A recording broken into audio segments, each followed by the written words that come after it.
Keeping capital in the traditional banking system during this transition creates a specific kind of risk. As the digital economy builds its own infrastructure, those relying on legacy systems may find themselves disconnected from the new flow of global liquidity. We saw a clear example of this market volatility recently. Escalating infrastructure bombings in the Middle East have triggered a sharp increase in oil prices, impacting traditional risk assets globally. This geopolitical pressure translated into a heavy sell-off in South Korean markets. During the panic, over 6.65 million XRP leveraged long positions were liquidated in a single market event.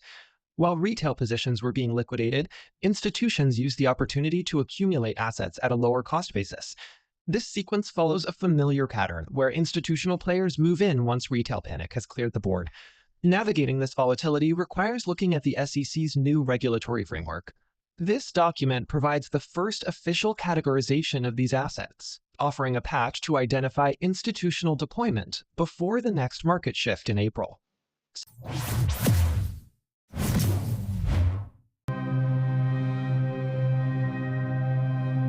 Sovereign nations are now taking active steps to replace the SWIFT system. The shift isn't about updating the current network, it's about moving to a different architecture entirely. We received confirmation of this at the Blockchain Summit 2026, where the Premier of Bermuda detailed his nation's efforts to re-engineer their economic plumbing. Bermuda is currently serving as one of several live testing grounds for this transition. By partnering with crypto entities like Coinbase and Circle, they are proving that these enterprise models can function at a national level. While retail attention remains fixed on the Middle East conflict and short-term price action, these nations are quietly verifying the back-end infrastructure that will govern the future of cross-border payments.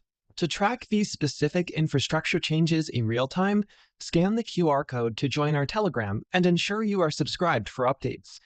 The traditional banking system currently depends on FTP servers and a network of pre-funded Nostro and Vostro accounts. This reliance on pre-funding traps trillions of dollars in capital. These funds must sit dormant in foreign accounts just to settle cross-border payments, preventing that liquidity from being used elsewhere. Ripple's on-demand liquidity targets this inefficiency. It uses XRP as a neutral bridge currency to convert local fiat and settle transactions in seconds, removing pre-funded accounts. The data from the Bermuda pilot demonstrates that this model works within a sovereign regulatory environment. This successful verification provides the technical baseline needed before the model is applied to larger economies. This shift is designed to remove the friction of dormant capital, allowing liquidity to move at the speed of the internet without relying on the legacy SWIFT network. In the US, the regulatory landscape has reached a significant turning point. The SEC has begun to pivot away from its previous stance on digital infrastructure. This pivot is defined by the implementation of a new token taxonomy introduced by the Commission. This taxonomy explicitly categorizes assets like XRP, Bitcoin, Solana, and Cardano as digital commodities. This removes them from the Commission's securities classification. The SEC stated that this categorization allows them to focus on their core mission, signaling a retreat from the broad oversight efforts that have defined the last several years. This new classification provides the legal framework necessary for institutions to begin moving capital into this digital infrastructure with a clearer understanding of regulatory rules. The SEC's move to categorize these assets as commodities has removed a primary point of contention between regulators and legislators. This change has provided momentum for the bipartisan crypto bill known as the Clarity Act, championed by Senator Cynthia Lummis. The bill has reached a critical stage.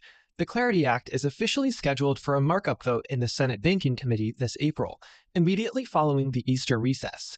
To gauge how the recent volatility impacted the market, we've posted a YouTube community poll. We want to see if your portfolio survived the recent liquidations, or if the South Korean sell-off forced you out. The April markup is expected to establish the permanent regulatory guidelines for U.S. institutions. This creates a specific window for those looking to position themselves before the new rules for institutional deployment are finalized. The Clarity Act vote in April is only the first step in a broader institutional schedule. Following the markup, a secondary shift in how liquidity is mandated within the banking system is expected to take effect.